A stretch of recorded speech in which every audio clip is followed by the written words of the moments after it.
How's everybody doing today? This is the Devin Podcast, my first edition of doing this podcast. I'm going to try to do one every week here, starting now. I'm going to review the Northwest Missouri State women's basketball season. We will preview the semifinals and the finals of the MIAA men's basketball tournament and talk about the regional rankings of Division II when it comes to basketball and see where everybody sits there and how each conference is kind of stacking up with each other here in the region. But we're going to start with women's basketball first here on the Devin Podcast. All right, so women's basketball season, they finished 9-18 this year, 4-15 in conference. Compare that to last year, they went 5-22 and 3-18 in MIAA play. So if you look at it, they both went 5-8 both years, a little better on the road this next year. Both years lost some close games each way, but I've had a lot of discussions with people around campus the last couple of days. Was this year's team actually better than last year's team, or did they just get wins over cheap opponents and stuff like that? Well, this is the way I saw it. I went and dove into the stats. Last year, they averaged 55 points a game on offense. This year, 66 points. They allowed 65 last year, 70 this year, so defense was worse, but the offense made up for the difference a little bit there, in my opinion. Okay, and then you look at the next stat. Assists per game. Last year, 10.8. This year, 12.5. Definite improvement in ball movement there on offense. And with a decrease in turnovers. Last year, 16.7. This year, 15.5. So if you look at each team, they do a nice job this year. They shot 3% better from the field, 7% better from the three-point line. Last year, they had two girls average double figures. It was Timber Scheckinger averaged almost 13 and Tanya Meyer about 11. This year, Meyer averaged 20 almost. Jasmine Howe, 13.5, and Aubrey Benson, 11.5. So if you look, much more dynamic on offense this year. It may not have shown it on the court. I know a lot of people were frustrated with how the girls played a little bit this year.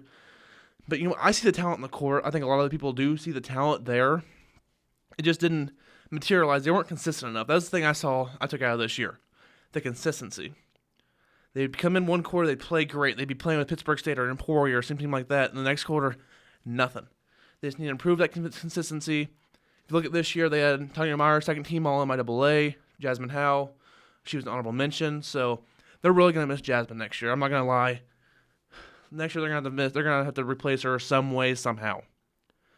But if you look at the rest of the roster, Macy Williams, she improved this year to last year. She actually had a positive assist turnover ratio this year, averaged almost twice as many points, shot a lot better. I mean, she's really improved. I know she gets down on herself a little bit, but she really improved from last year to this year.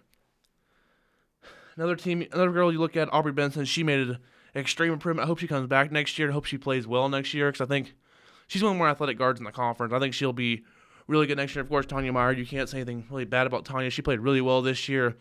Led the MIAA in scoring, second rebounds. I mean, she's a girl you can build around. She'll be back next year as well.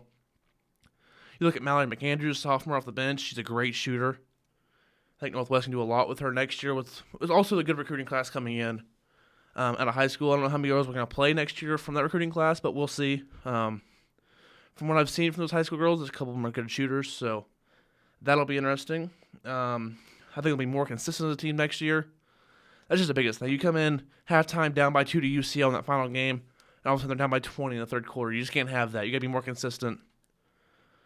And even look at the last week of the regular season, they played at Missouri Southern. They were down by 20 at halftime. They lost by 1. I mean, you got to have more consistency throughout a game and from game to game. I mean, they played pretty bad versus Lindenwood, and then 2 days later played Lincoln and scored 98 points. I mean, see, that consistency is what they have to work on. I think Coach Buck Shields is doing a great job. I think he's doing a lot to keep that team motivated through a couple of rough years. But I think he's the right guy for the job. I think he's going to get this program turned around a little bit there. And next year, trying to see where I project them in the conference. I think they can get a 9 or 8 seed next year. I mean, they were a 12 seed this year. I think they're bringing a lot back next year. I think they're going to improve greatly upon that. Just listen to what everybody's talking about. They do need to improve defensively and offense, avoid turnovers still. But other than that, I like what they're doing right now in women's basketball. A little bit down the last couple of years, but I think they're on the up and up here in the MIAA, which is a tough conference. People have to remember that. The MIAA is really, really good in basketball, women's basketball. I mean, Emporia right now is ranked first in the region, Pitt State third, UCM, UCO are both in the top 8. So, tough conference for basketball, but I think the girls can do it here and turn around for next year. That'll be it for our women's basketball discussion on this week's podcast.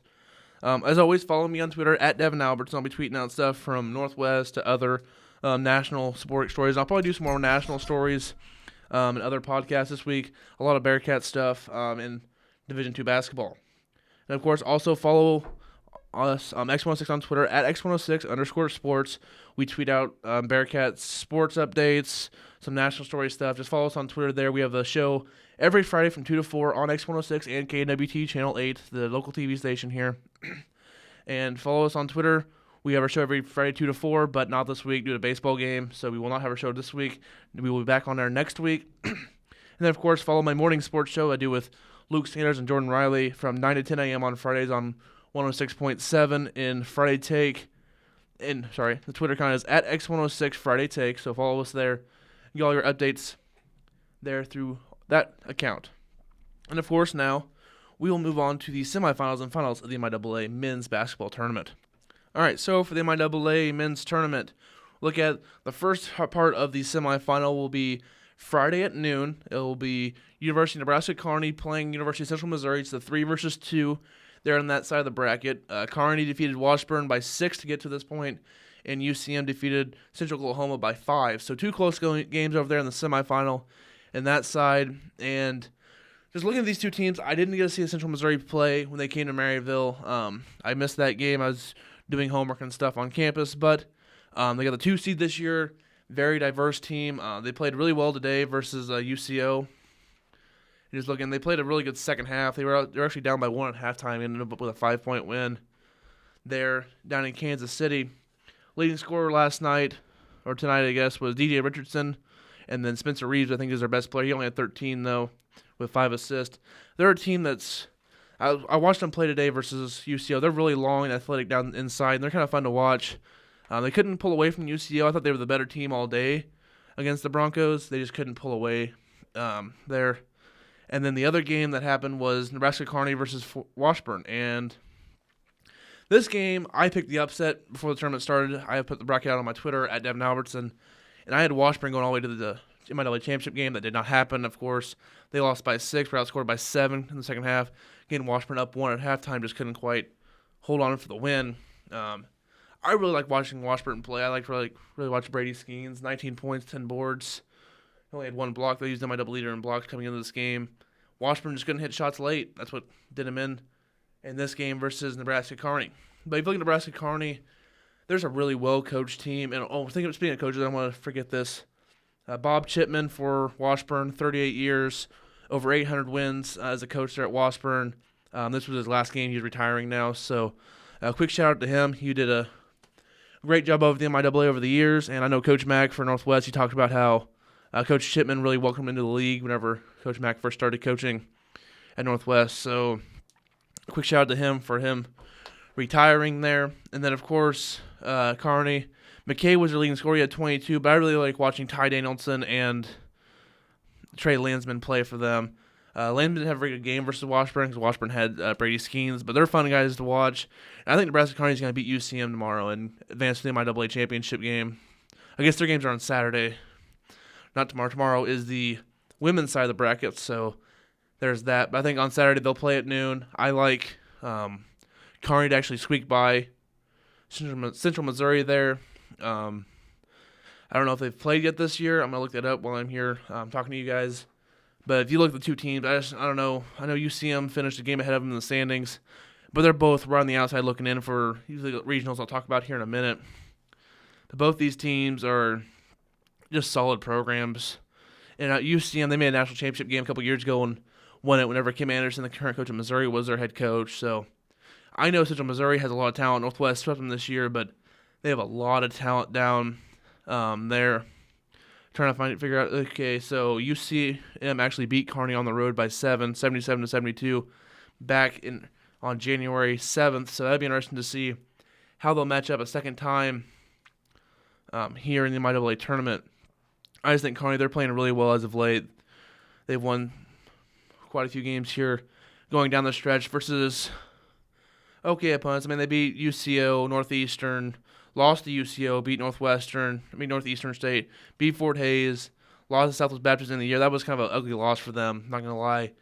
They shouldn't have lost to Southwest Baptist at the end of the season, but Southwest Baptist got the upset down in Bolivar. And then they beat Washburn, who I thought was the second best team in the MIAA. I know they finished 6th in the conference, but I thought Washburn from seeing the teams I saw this year playing conference at Northwest, I think that was the best team Northwest had played all year. Maybe it's because of the matchups at Washburn presented versus Northwest with that skis inside, but I always thought Washburn was better than the record said. But Washburn, they will not make the regional tournament. They were, I believe, 12th coming in to this week. Yes, they were 12th, the third MIAA team ranked in the regional rankings, and they're not going to make it after going one and done in the MIAA tournament. So that'll be it for them. So I have Kearney beating UCM on Saturday at noon to head to Sunday to the championship game. And then the other semifinal, of course, you got to talk about Northwest. I am a student at Northwest, and I get to watch them pretty much every game this year, and they are fun to watch. I'm not going to lie. They are a fun team to watch. Of course, Justin Pitts, Player of the Year.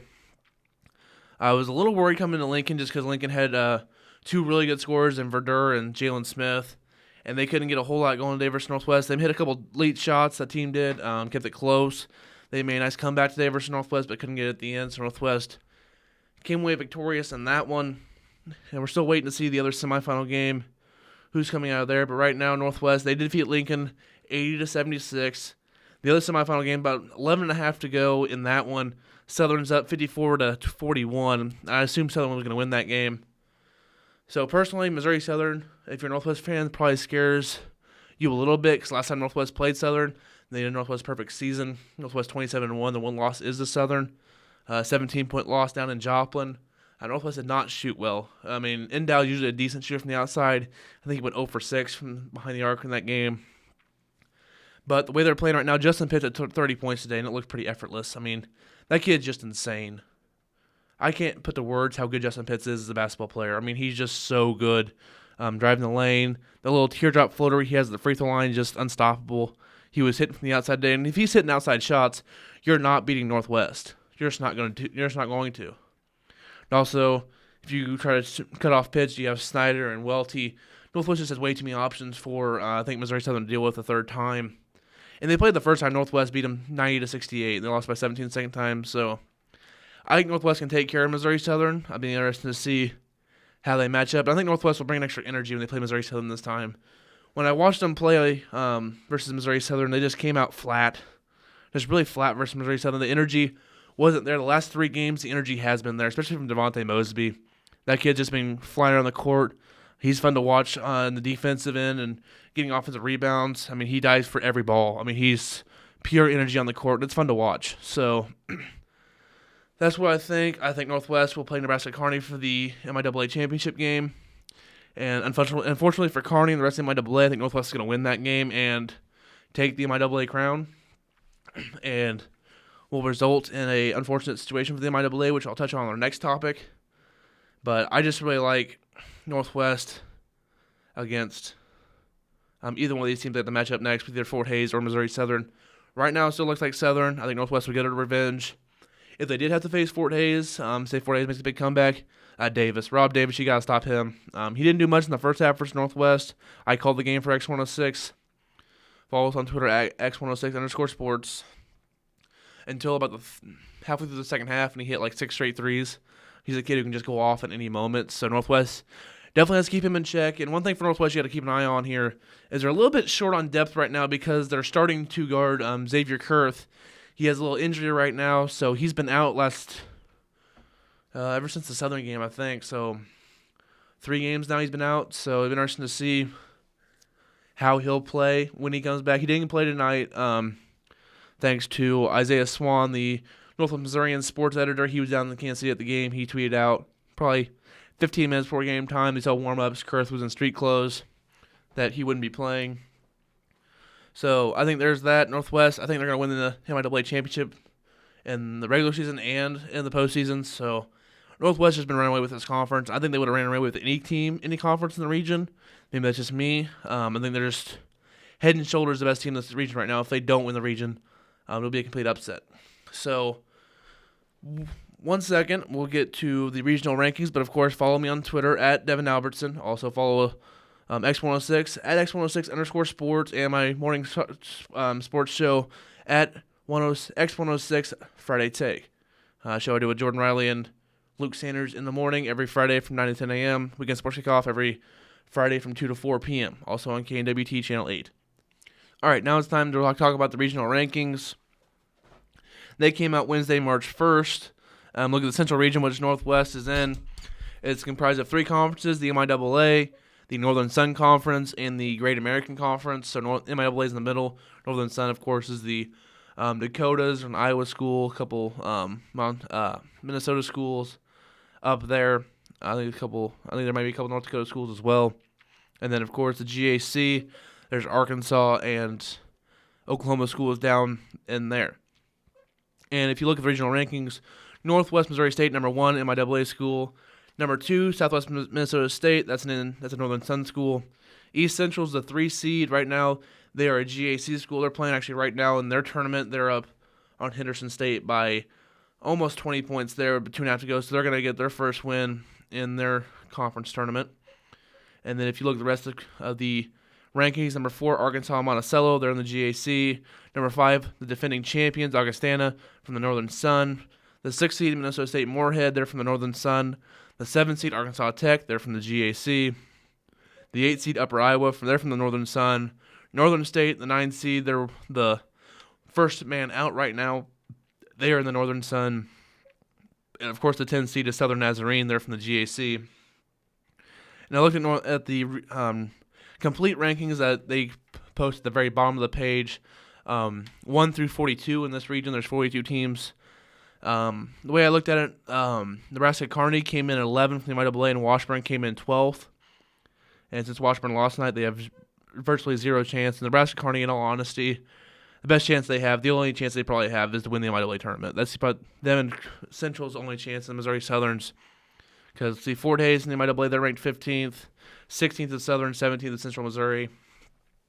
The only chance any of these teams have is to win the MIAA tournament. You get an automatic bid into the Final 8 of the region.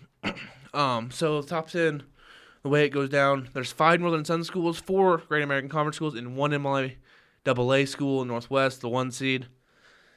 Okay. I don't understand this at all. I really don't.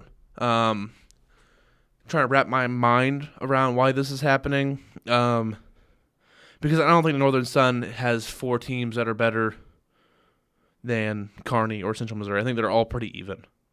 And the fact that if you look at MIAA's big wins out of conference, East Central won the GAC. They won it outright in the regular season. They're the 1 seed there. Lost to Washburn in the non-con 84-64. Washburn finished 6th in the MIAA. They got banged up in the MIAA play. Missouri Southern, they beat St. Cloud and Mankato from Northern Sun, who both went 14-8 in Northern Sun play. Missouri Southern was the 4th seed in the MIAA. They were both middle-of-the-pack teams there, but they beat them both pretty handily there. Emporia State, they lost to Southwest Minnesota State, the Northern Sun champ, by 3. Emporia was the 11th seed in the MIAA tournament. They played with the top team in the Northern Sun. You look, and then finally, Northwest. I mean, they beat Upper Iowa, who's ranked, 8th in the region. They beat them by 25 in the first game of the year. They beat Wayne State, who is an okay, they're not a very good team there, but they beat them handily too. And then Augustana, they beat them by 11 at home.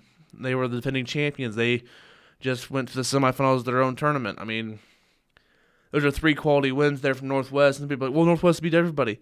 That's my point as well. I mean, Northwest, they did this to every MIAA team except for Missouri Southern. And that was just because just get to a certain point, Missouri Southern caught them off guard a little bit, I think. So I talked to, during the press conference this past week, Coach Mack, I asked him about it. I'm like, so what do you think about the MIAA only getting 1 team in? And he was just pretty blunt about it. He was like, his thing was the MIAA didn't play enough conference games. They only played 19 this year. They played 22 last year.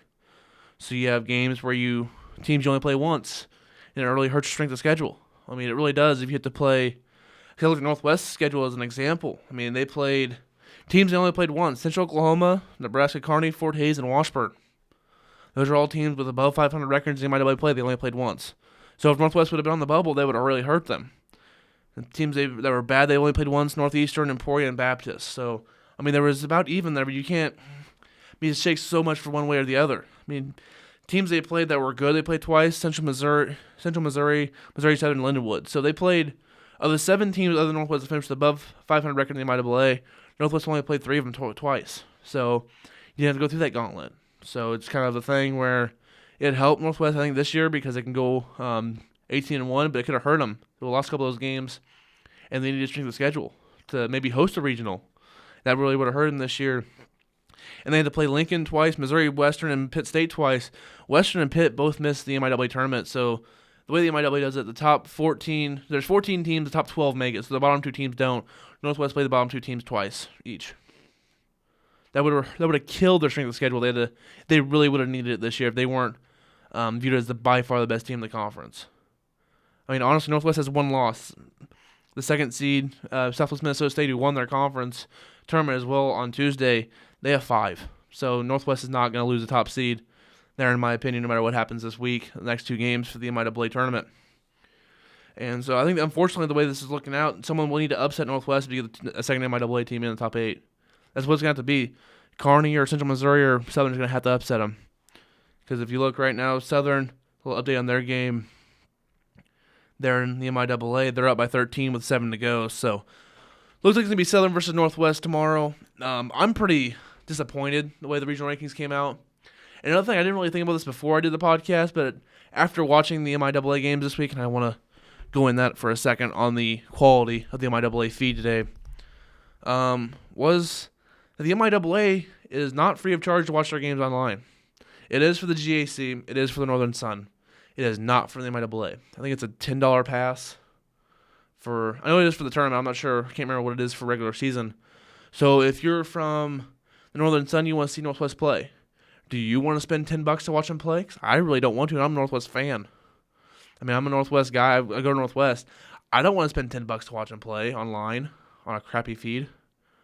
That's just ridiculous in my opinion. I think as a D2 conference, as a Division II basketball conference, I'd want to get my conference as much exposure as possible. As much exposure as possible. But I've seen teams like Kearney and Washburn, they're just as good as teams up north. They're just as good as Northern State or Upper Iowa. Upper Iowa lost Northwest by 25. I don't think that good of a team. I really don't think Northwest will run through them in the regional tournament. Most likely. I think the MIAA did harm themselves by taking that action, by saying, hey, we're going to charge people, we're trying to nickel and dime people here. People aren't going to buy that, or one person's going to buy it, and they're going to share their passion with everybody else. So you're pretty much just nullifying yourself. You're just screwing your exposure to other conferences. And to go along with that point, another thing that I noticed today by watching the MIAA feeds, because if you watch, say, different conferences, the quality can depend on the conference, what equipment they have, and stuff like that. But if you get to the MIAA tournament, it's all in Kansas City. You should have probably the best equipment possible to do it. The equipment, and excuse my language, was shit. It was awful. The broadcasts I watched were bad for the MIAA tournament. They were just bad. I mean, KNWT, the local TV station here in Northwest, has produced 5 times as better broadcast. Okay, your cameras are out of focus. They're way too zoomed in. They're too dark or they're too light. It's not hard to do that stuff. I get lighting's different things, but you're taught that. I mean, Northwest, they do it fine here. They broadcast games here in KWT, and it does pretty well as far as I know. The quality's decent. I mean, they have people who run cameras. The feeds that I've seen here at Northwest, they look pretty good watching them online if I have to work during the games for my other job. They look fine. Northwest, the feeds look fine. But the MIAA tournament, it wasn't good. And the announcers weren't good. I'm sorry, the play-by-play guys were bad. You talk to people before the game. I know John Coffey was there at the game for the Northwest game in particular. He's the guy for KXTV. He does all Northwest games. He knows the pronunciations for each player. It's Chris Ebu Endow. I get it's a hard name. Just ask. All you do is ask people, like, hey, how do you pronounce this? Endow. It's not hard. And just know where the teams are located. There was one, I was watching Northwest versus Lincoln, and the Lincoln fans were getting pretty excited because they were staying close in the game. He's like, the hometown fans. No. Lincoln is based out of Jefferson City. Not Kansas City. Jefferson City. It's about the same distance as Maryville is from Kansas City. So at least know your facts in the first place. That's my biggest thing. At least know what you're talking about.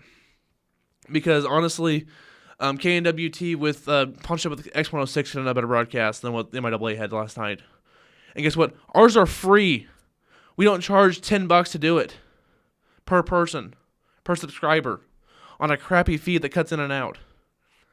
That you can't barely see players' faces because your cameras are awful. Your lighting's bad. Your announcer doesn't know what's going on. Doesn't know players' names. I mean, it's just the halftime show was not good either. I mean, there's so many things wrong with this right now, and you're charging people $10 a subscription to do this. I mean, really? For a day pass, $10 to watch Division II basketball? Really? That just seems like thievery to me. I'm kind of going off here, but it just doesn't seem right to me to charge people $10 to watch a crappy broadcast. I mean, it's frustrating to pay $10 and you're getting a crappy feed. It really is. I mean, $10 for crap. I want to see Northwest play too. I want to see stuff. There was a play, Chris Ebu-Endow, he dunked on somebody. He posterized somebody. But we couldn't see it at home because they were showing a replay of something else. A layup that Lincoln did or something. I mean, I saw on Twitter that Isaiah Swan, like, Chris Ebu-Endow posterizes him. I'm like, whoa, where's that at? I was watching the game. I couldn't see it because the feed was cutting in and out. Because they had a replay going of a different play. I mean, you can't do that during the change of action in a basketball game. You can do that in football. You can't do that in basketball. There's too much going on. Unless it's a dead ball. There wasn't a dead ball. You got to have that. You got to have that showing. I mean, it's just frustrating to watch something like this and know a random enterprise thing like MECSports.com I've seen better feeds out of UClick TV. I mean, those are just like single camera broadcasts with a guy on a camera and a mic. If that broadcast is better than the MIAA's that you charge $10 a piece for on Stretch, which Stretch is bad in the first place, it's frustrating. It really is. But MIAA games Saturday and Sunday, semifinals 12 and 2:30, and the championship game 1 on Sunday. So I believe it's 1. So it should be interesting basketball being played in this weekend. Also, women play Friday. They have 4 games on Friday. So, yeah, the 1 o'clock is the men's championship game on Sunday. So maybe they'll get some of the kinks figured out. Maybe just the first day there in Kansas City, they need stuff figured out. But charging $10 for a crappy broadcast, I don't think is good. Look for your conference and the rest of the region and just stuff like that. Because I can watch Northern Sun game for free. See how good those teams are for free instead of charging $10 for a daily pass. I don't know. Maybe I'm crazy here. But it just doesn't seem right to me to charge people like that. And real quick, the women's basketball tournament tomorrow at noon. The 3 seed Emporia State versus the 6 seed Fort Hays. At about 2:30 or so, 30 minutes after that first game ends for the first session, the 2 seed Central Missouri will take on the 10 seed Southwest Baptist. Good luck to my former classmate. I graduated with her, Megan Rosemont from Southwest Baptist. She was second team all MIAA. Good luck to her down there in Kansas City tomorrow. And then the second session at 6 p.m., Pittsburgh State, the 1 seed versus the 9 seed Lindenwood. And then after that, the 4 seed Western versus the 5 seed University of Central Oklahoma. So that's on the docket for tomorrow. And, of course, girls' game, 6 p.m. on Saturday. And then 30 minutes after that will be the second semifinal game. And then their championship game is at 3:30 on Sunday. So that's going to be it for my first podcast. Of course, follow me on Twitter at Devin Albertson. And also follow us on Twitter at X106_sports and at X106 Friday Take. I'll be on air tomorrow. I'll have this podcast up probably on Friday. So if I say tomorrow, I'm most likely meaning Friday. Here I'm recording this on Thursday night. So that's just my points there. I think the MIAA does deserve a second team in the regional rankings, at least 2. I mean, you can have one conference with 4, with 1. The MIAA had a really good record out of conference this year, too. Really good record. They're going to get 1 team in because they beat up on each other. This doesn't seem right to me. I think the MIAA is a really good conference. I really do in the men's basketball. I really do. I think Northwest just made them all look bad. I think if Upper Iowa was in the MIAA, they'd be chasing them. I think if Moorhead was in the MIAA, they'd be 4 or 5 games behind Northwest as well. Just like everybody was in the MIAA. So that's just me. I think Northwest is going to run away with the region. Personally, I think Augie might be able to give them some difficulties like they have in the past because they know each other so well. But other than that, Southwest Minnesota State, they look decent online. Their little point guard, Brugman, I think, he looked really good. But I don't think anybody can play defense well enough on Justin Pitts to stop Northwest. That Pitts kid's just insane. I mean, he scored 30 points tonight. It looked pretty effortlessly, and he's pretty effortless. And he's 1 point away from being third all-time in Northwest history in points scored in a career. So, and he's only a junior. 2-time MIAA Player of the Year, 3-time first-team All-Conference. So, not much you can say about Justin Pitts that hasn't been said by anybody else in the area. That kid's just so good. He's quiet. He's not very big. but man, he makes a big impact on the court. Just such a big impact. And, of course, he's only 1 point away from tying Scott Fleming for third in bracket history, and then he's only, trying to see here, 21 points away from second place from Dave Alvey.